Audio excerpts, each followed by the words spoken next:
Bueno, seguimos con la Guerra Fría y vamos a ver la tercera etapa del conflicto, que es lo que hemos llamado deshielo y coexistencia pacífica, que iría desde el final de la crisis de los misiles cubanos en 1962 hasta la reactivación de las tensiones allá por 1979, hacia finales de la década de los 70, ya casi en los 80.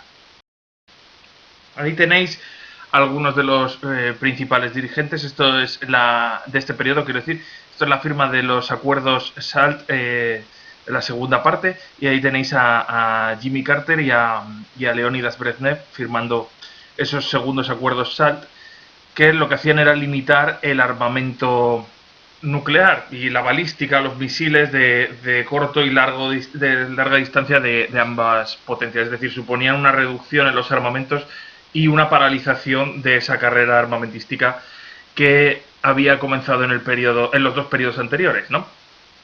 Por eso la segunda mitad de los 60 y la mayor parte de los 70 se consideran una época de cierta tranquilidad en las relaciones internacionales, a pesar de que la Guerra Fría sigue existiendo y sigue habiendo conflictos, pero digamos que la relación entre las dos superpotencias es algo más cordial, menos tensa, digamos, ¿no? No se puede decir que fueran especialmente buenas las relaciones entre Estados Unidos y la Unión Soviética durante toda la Guerra Fría, pero en este periodo hay un cierto deshielo, como vamos a ver.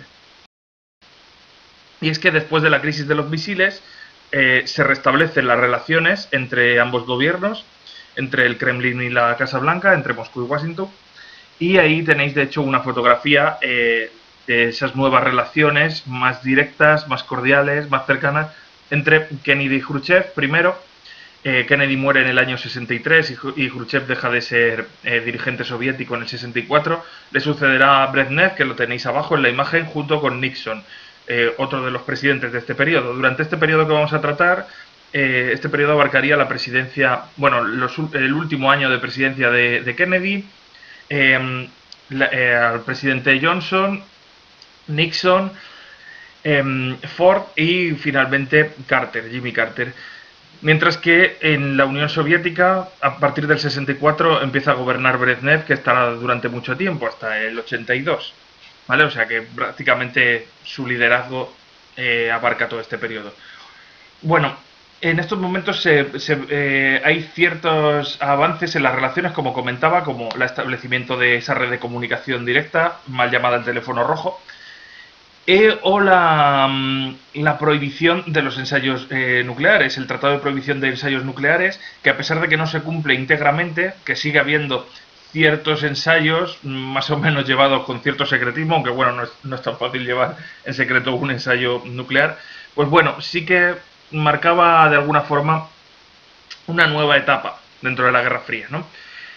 La coexistencia pacífica no implica que no haya nuevos conflictos para intentar la reafirmación de cada uno de los bloques, ¿no? Por ejemplo, el más grave de esta etapa, quizá la guerra de Vietnam, los conflictos que surgen en América Latina, que estaría en principio dentro de la órbita de influencia norteamericana, pero algunos países intentan, eh, o sea, surgen gobiernos prosocialistas, digamos, y Estados Unidos va a intervenir.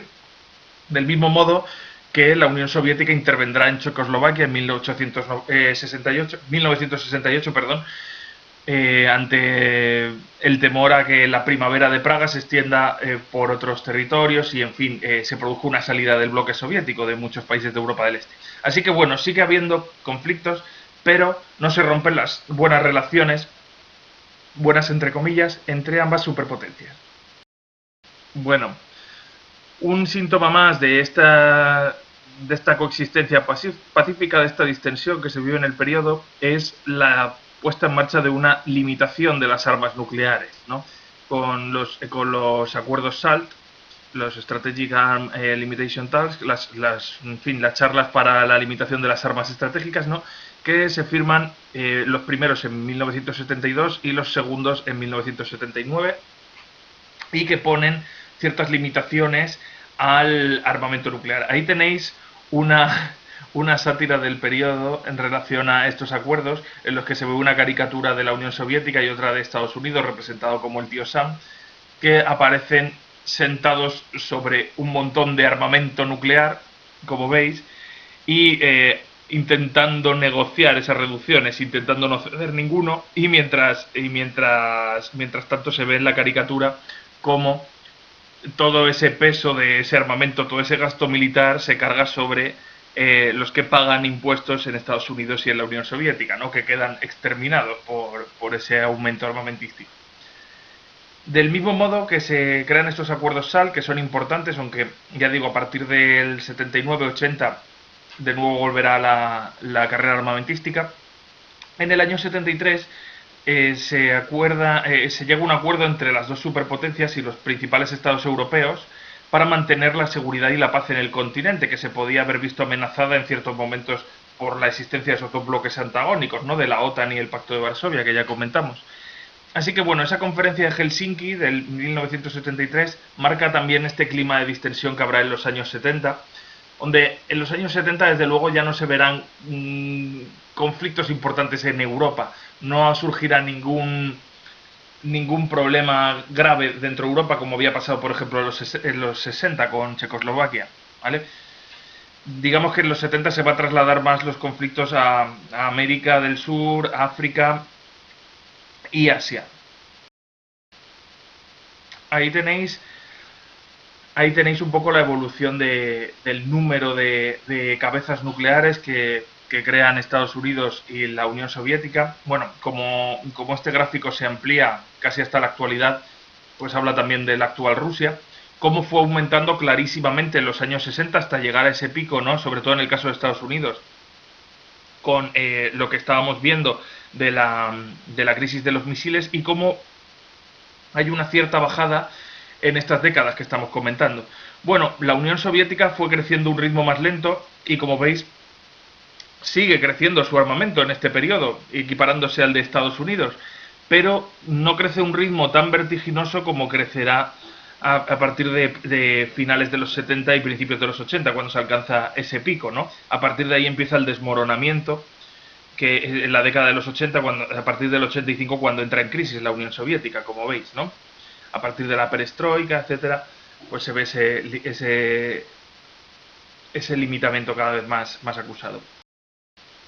Bueno, en esta etapa en la que estamos, hay que decir que uno de los elementos más importantes también es que cada vez tiene más presencia el movimiento de los países no alineados, que había surgido a raíz de la conferencia de Bandung en el periodo anterior, en 1955, con los líderes de los principales países que se habían descolonizado. La descolonización empezó después de la Segunda Guerra Mundial, bueno, quitando algunos países de Oriente Medio donde había empezado antes, pero en su mayoría empieza a partir de la Segunda Guerra Mundial, cuando los imperios europeos se desmoronan ante la crisis económica que tienen, ya no pueden seguir manteniendo sus colonias. A pesar de eso, va a ser un proceso tardío que llegará incluso hasta los años 80 en algunos casos, de África sobre todo, y también en algunos países asiáticos y americanos, pero fundamentalmente a partir de los 40 y sobre todo se le dará un gran impulso a partir de la década de los 60, empezará ese proceso de descolonización. Bueno, la conferencia de Bandung, celebrada en Indonesia, pues va a haber líderes destacados como Sukarno, que había sido el gran dirigente de la descolonización de Indonesia frente a los holandeses, o Nehru, que era el actual primer ministro de la India, que se había descolonizado con Gandhi hacia 1947. Pues bueno, algunos de estos países van a marcar un poco las conversaciones de la conferencia de Bandung, que es muy importante por las consecuencias que va a tener. En ella se va a mostrar el rechazo profundo hacia el colonialismo de todos estos países, antiguas colonias de los europeos, y el rechazo a la política de bloques, es decir, no solamente van a rechazar la colonización, sino esa política a la que estaban jugando los dos bloques, comunista y capitalista, porque pensaban que al final lo que generaba era un nuevo colonialismo, un nuevo imperialismo que al final absorbía a todo el mundo y lo hacía entrar dentro de la órbita de los dos bloques, de Estados Unidos o de la Unión Soviética. Así que intentan desvincularse de ambos, marcar su propia agenda y tener una relación cordial entre los no alineados, entre estos países no alineados, que se llamarían así precisamente por eso, porque intentan no vincularse ni al bloque de la OTAN ni al bloque de la Unión Soviética. Y y que bueno, que a partir de ahora se les va a empezar a llamar el tercer mundo, precisamente por eso, porque constituyen una tercera realidad al margen de los dos bloques, o sea, de la política de bloques, ¿vale?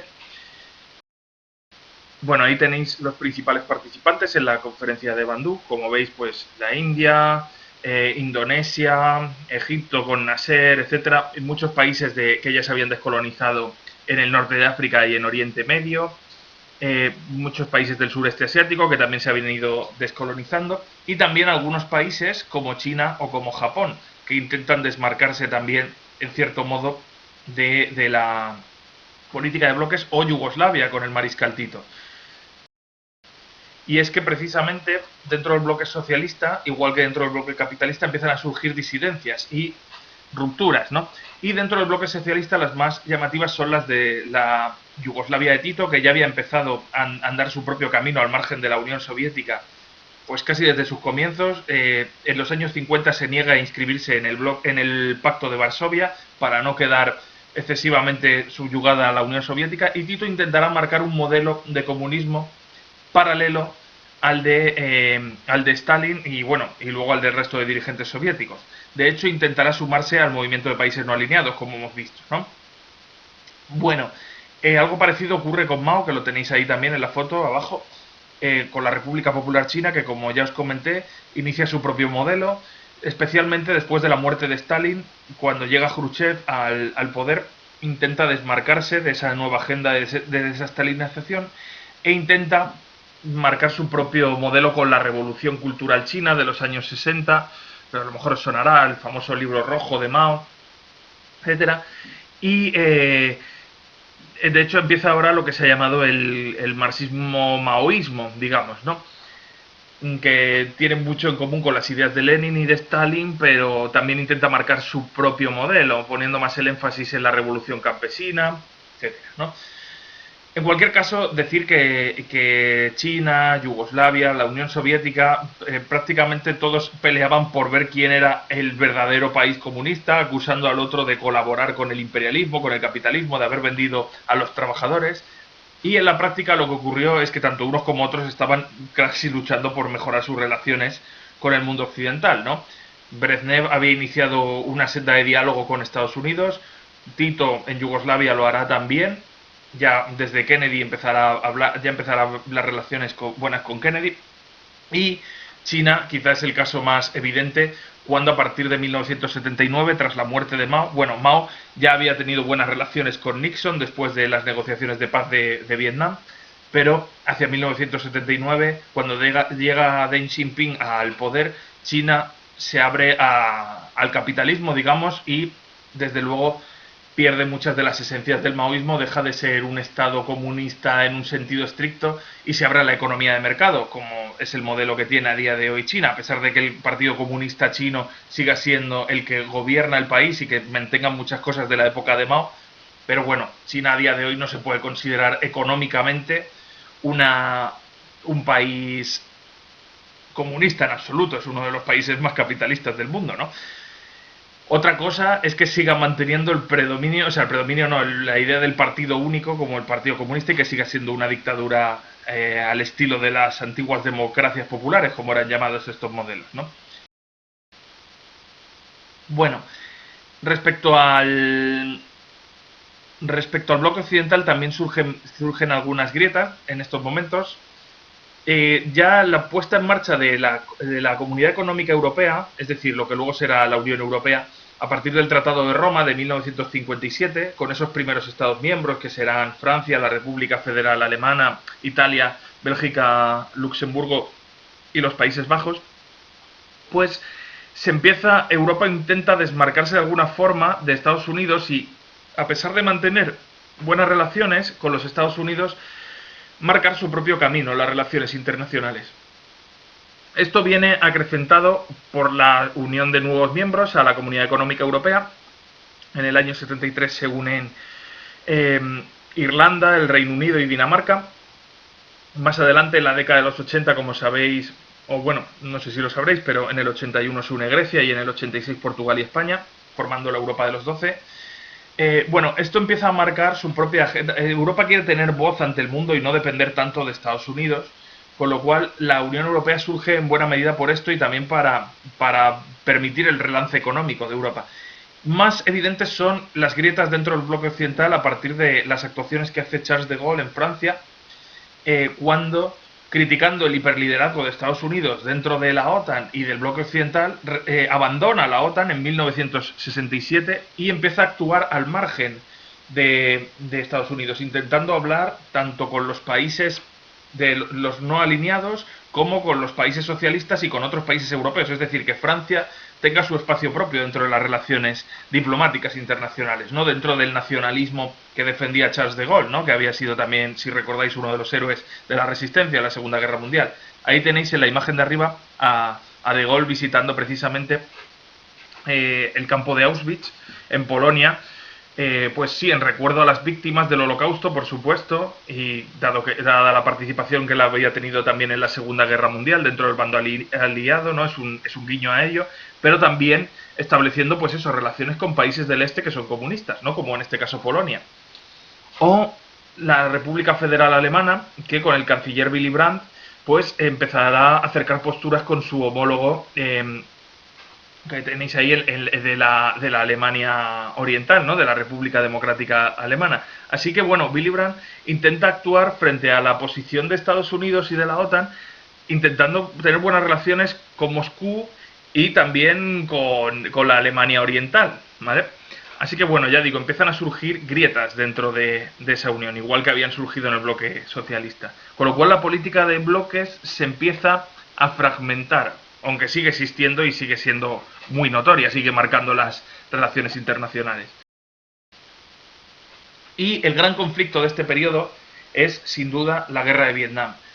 La guerra de Vietnam es muy importante no solamente por la guerra en sí, sino por todo el revuelo que causó a nivel internacional y mostró todo el hartazgo de la sociedad hacia esta política de bloques, ¿no? Fue una guerra muy dura, muy cruel, muy sucia, se hicieron cosas muy sucias durante la guerra de Vietnam, se utilizó armamento nuevo como el napalm, ¿no? El ejército norteamericano empleó pues, los bombardeos con estos gases como el agente naranja, que dejaron secuelas que se ven incluso hasta el día de hoy, o el napalm para incendiar la selva. También el Vietcong, la guerrilla que servía al norte comunista, también actuó de una forma brutal contra la población, haciendo auténticas masacres, o sea que ambos bandos cometieron auténticos horrores. Y bueno, viendo un poco los orígenes de la guerra de Vietnam, la guerra de Vietnam empezaría a partir de la descolonización de Indochina, que es lo que tenéis ahí en el mapa, que era una colonia francesa que desde el año 45 hasta el 54 estará en guerra con Francia, intentando su independencia. Francia presentará batalla, pero al final aceptará la rendición, aceptará la independencia de Indochina, que se dividirá en esos tres países, Vietnam, Laos y Camboya. Pero Vietnam queda dividido en torno al paralelo 17 grados norte, igual que había pasado con Corea en el 38, si recordáis, en el paralelo 38, queda dividido en la República Democrática de Vietnam, o Vietnam del Norte, comunista, y el Estado de Vietnam, que veis ahí, que es un sur procapitalista, ¿vale? El Vietnam del Sur tenía su capital en Saigón, la actual Ho Chi Minh, que de hecho se llama así porque luego fue conquistada por el líder de Vietnam del Norte, Ho Chi Minh, cuya capital estaba en Hanoi, ¿vale? La actual capital de Vietnam. ¿Qué ocurre? Que el norte, igual que en la guerra de Corea, el norte ataca al sur y Estados Unidos decide intervenir en apoyo de Vietnam del Sur, mientras que China lo hace en apoyo de Vietnam del Norte, ¿no? En apoyo del Vietnam comunista. O sea que el esquema es muy parecido al de la guerra de Corea. La intervención norteamericana comienza en el 57 con Eisenhower, pero es verdad que en un primer momento va a ser un poco tímida. Cuando decía que la intervención norteamericana en un primer momento es un poco tímida, quiero decir que en un primer momento consiste en un envío discreto de tropas y en apoyo prácticamente en forma de financiación. Eso es lo que van a hacer Eisenhower y Kennedy. Pero con Johnson, con el presidente Johnson, a mediados de los 60 aumenta exponencialmente el número de efectivos estadounidenses en Vietnam. Aumenta muchísimo. ¿Contra quién se combatía? Bueno, se combatía contra la invasión llevada a cabo por el norte, pero también contra el Vietcong, que era la guerrilla que había en el sur a favor del norte, es decir, los comunistas que luchaban para unificar a ambos Vietnams, ¿no? Decir que el sur de Vietnam cada vez tenía menos apoyos entre la propia población, era visto como un gobierno apoyado extranjeramente por los americanos, que también tenía prácticas dictatoriales, y las simpatías se van a ir reduciendo. Y por ello también dentro de Vietnam, sobre todo con las atrocidades que van a hacer muchos de los soldados norteamericanos ahí destacados, se va a ver como pues eso, una guerra de invasión, que es como se conoce, ¿no? La guerra contra la ocupación norteamericana, es como se conoce ahí en Vietnam.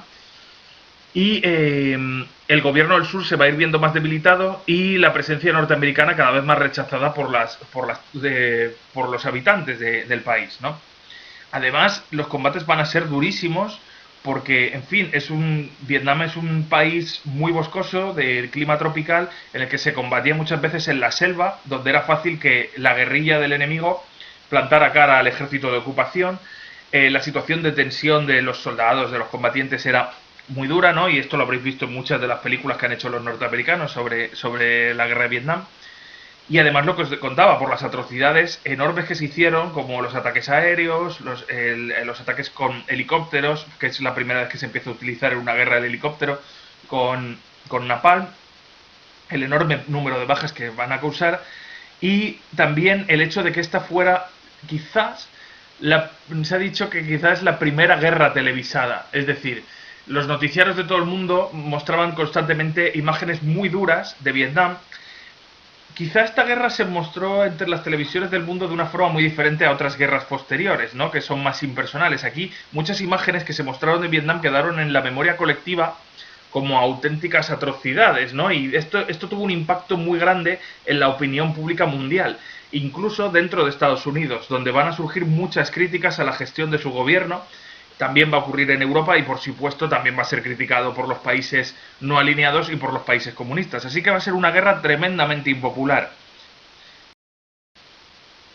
Así que Estados Unidos se va a ver muy, muy desprestigiado. Aquí tenéis dos imágenes que la verdad es que son horribles, pero es lo que os decía, de cómo han pasado a la memoria colectiva algunas de las imágenes de la guerra de Vietnam, ¿no? Esa famosa imagen que tenéis a la izquierda de los niños huyendo después de un ataque incendiario con napalm, ¿no? Y una niña, la niña que veis en el centro, la pobre desnuda y quemada, la piel por el napalm, ¿no? O esa otra que tenéis ahí, que es durísima, de un soldado survietnamita cargándose un preso norvietnamita justo en el momento antes de dispararle, ¿no?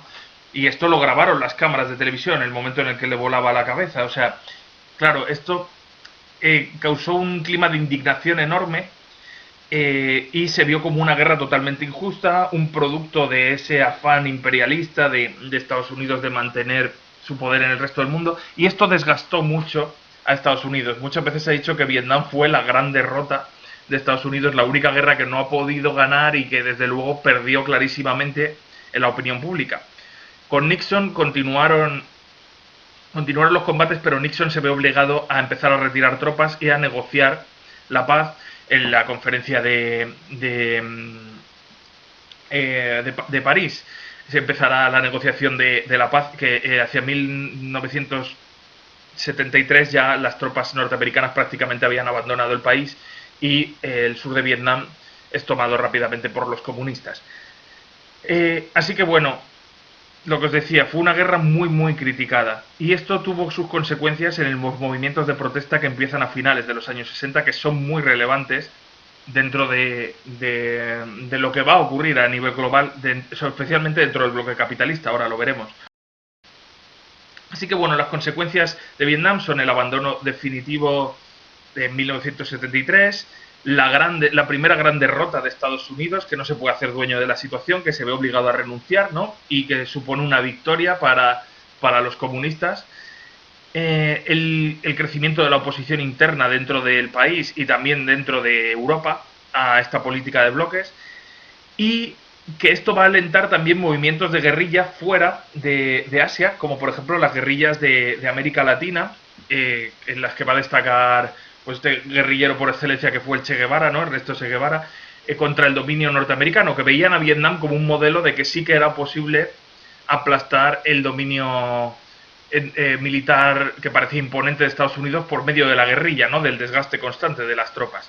Así que bueno, Vietnam es el gran conflicto de esta etapa, pero aún así la relación en la consistencia pacífica entre ambos bloques no se ve resentida. Es decir, la Unión Soviética y Estados Unidos no ven alteradas sus relaciones a pesar de lo que pase en Vietnam.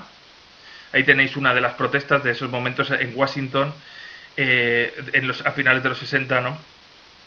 Si habéis visto la película de Forrest Gump, estaba pensando, habréis visto estos movimientos de protesta que hubo contra Vietnam, ¿no? Y el rechazo que hubo contra la guerra, en la que además murieron pues muchos soldados norteamericanos que normalmente pues venían de las clases más bajas, que veían en el ejército un medio para prosperar, ¿no? Era casi el único medio que tenían para prosperar, con lo cual de nuevo fue la típica guerra impopular en la que los pobres van a morir por los ricos, etcétera. Así es como se vio, claro.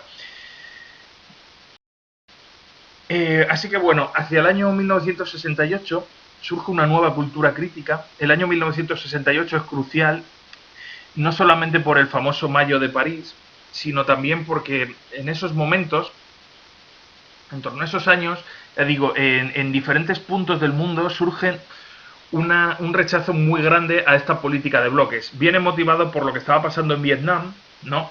Pero también por lo que estaba haciendo, por ejemplo, la Unión Soviética, con el intervencionismo de Estados Unidos en América Latina, etcétera.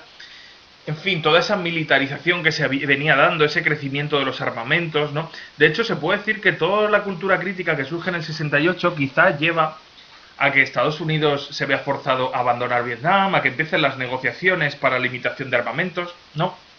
Es el gran movimiento pacifista que surge en estos momentos, que bueno, que en Estados Unidos se mostró en diferentes movimientos contraculturales, que tuvo mucho en ello que ver, pues por ejemplo, la difusión de la música rock, de las drogas, de la liberación sexual, ¿no? Que llevaron al movimiento de contracultura hippie, ¿no? Y al pacifismo, ¿no? El rechazo de la violencia, que es tan característico de esa etapa final de los 60, de principios de los 70.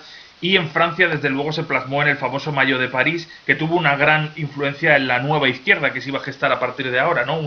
Este movimiento enorme de protestas y huelgas estudiantiles, no solo de estudiantes, también de trabajadores, pero especialmente tuvieron un papel muy clave en él los estudiantes universitarios. Bueno, fue reprimido, pero sientan las bases de una nueva izquierda en los países occidentales, como pues con nuevas incorporaciones al ideario tradicional de la izquierda obrerista, como por ejemplo las ideas pacifistas, el feminismo, el ecologismo, la igualdad, y ya no solo la igualdad entre clases, que es lo que venía diciendo la izquierda marxista de toda la vida, sino también la igualdad, por ejemplo, entre sexos, entre razas, ¿no? El rechazo a la xenofobia. En Estados Unidos en estos momentos también estaba ya muy activo el movimiento por la lucha de los derechos civiles de los afroamericanos, ¿no? Que había empezado tiempo atrás, pero se suma a todo este ambiente de protesta de los 60, ¿no? Y, de hecho, hay autores como Chomsky, por ejemplo, que dicen que incluso estos movimientos sientan las bases de algo posterior, que es que los gobiernos a partir de ahora no es que no vayan a dejar de actuar de la misma manera que hacían antes, no es que no vayan a seguir financiando movimientos militares, interviniendo en guerras impopulares, etcétera, pero lo van a tener que hacer cada vez más a espaldas de la opinión pública, porque la opinión pública por primera vez empieza a mostrar su rechazo a estos gobiernos, ¿no? Frente a ese clima de conformismo, de ese ambiente anticomunista que había en los 50, en los años 60 surge un posicionamiento diferente, ¿no? Y en el bloque socialista ocurre algo parecido. Hay movimientos de protesta también que son aplastados, y el más importante de ellos es la Primavera de Praga, en ese mismo año de 1968, que intenta, pues en fin, crear una verdadera democracia en Checoslovaquia. ¿Y cómo responde la Unión Soviética? Pues de nuevo, igual que había hecho en Hungría una década antes, enviando los tanques y aplastándolo, ¿no? Con lo cual, estos movimientos se frustran, pero en realidad sí que dejan su pozo, ¿no? Y sí que influyen en las relaciones internacionales que va a haber en ese momento, y de alguna forma ya las potencias no van a poder actuar tan al margen de la opinión pública, van a ser más deudoras de lo que piense la población, ¿no? Que empieza a manifestarse de una forma cada vez más evidente, ¿no? Con lo cual es un movimiento bastante importante. Y que ya digo, que viene causado también por muchos cambios culturales en la música, ¿no? La aparición, pues eso, de la nueva música, del espíritu rebelde, pues de ya digo, del rock, de otros movimientos musicales, en el cine también, ¿no? Las nuevas propuestas que se hacen en el cine, en la literatura, etcétera. Es una cultura, en definitiva, mucho más contestataria que la que había habido hasta ese momento, que era más conformista, digamos, ¿no? Ya después de este hartazgo, y que tiene mucho que ver con las nuevas generaciones de los jóvenes de los años 60, ¿no? Que ahora, desde luego, esas generaciones ya son generaciones mucho más mayores, ¿no? Son las generaciones, pues, de mis abuelos, por poneros un ejemplo. Eh, respecto al respecto a América Latina, que esto en vuestro libro de texto lo trata muy de forma secundaria, creo que es importante decir que también en América Latina, en los años 70, bueno, en los 60 también, pero especialmente en los 70, Estados Unidos va a intervenir de una forma cada vez más evidente. Especialmente con Nixon y con Gerald Ford, se va a intervenir de una forma cada vez más evidente en Estados Unidos, financiando a través de la CIA, Agencia Central de Inteligencia, el Servicio Secreto de Estados Unidos, que sería, que por cierto se tendría la Unión Soviética su equivalente en la KGB. Bueno, pues la CIA empieza a respaldar estos movimientos que hay contrarrevolucionarios, es decir, contra países que estaban empezando a desarrollar un modelo socialista, aunque no fuera emparentado con la Unión Soviética, pero algo que se alejara del control tradicional que Estados Unidos había tenido dentro de América Latina.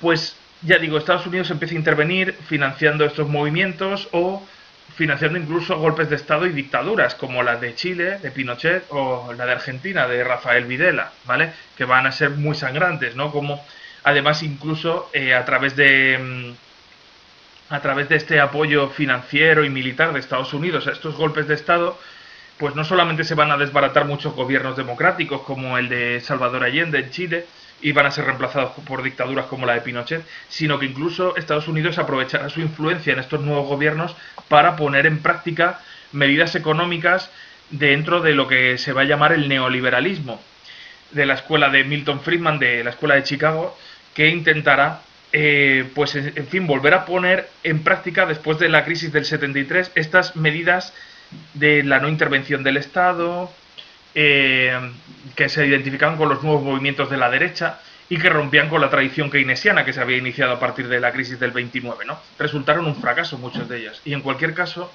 lo que vienen a señalar es que, bueno, Estados Unidos refuerza el control, como ya digo, sobre los estados de América Latina, que sigue viendo como su zona natural de expansión, ¿no? O sea, son movimientos neocoloniales prácticamente, ¿no? Para defender sus intereses en la zona. Y bueno, algunos de estos conflictos, como el de Nicaragua, donde llega al poder el gobierno sandinista, con unas ideas prosocialistas evidentes, pues bueno, Estados Unidos va a financiar a la contra nicaragüense, que es pues un movimiento contrarrevolucionario de guerrilla contra el gobierno nicaragüense democrático, y estos conflictos empezarán de nuevo las tensiones que llevarán de nuevo a reactivar la Guerra Fría, junto con otras cosas que pasarán en Asia, ¿vale? Eh, tenéis, ahí tenéis un mapa en el que se ven algunos de esas dictaduras de América del Sur, apoyadas y sustentadas en su mayoría económicamente por Estados Unidos, como dice, ¿no? Ya digo, quizá las más famosas de ellas sean las de Chile y las de Argentina. Lo dejamos aquí de momento, y el próximo que veremos es la última etapa de la Guerra Fría.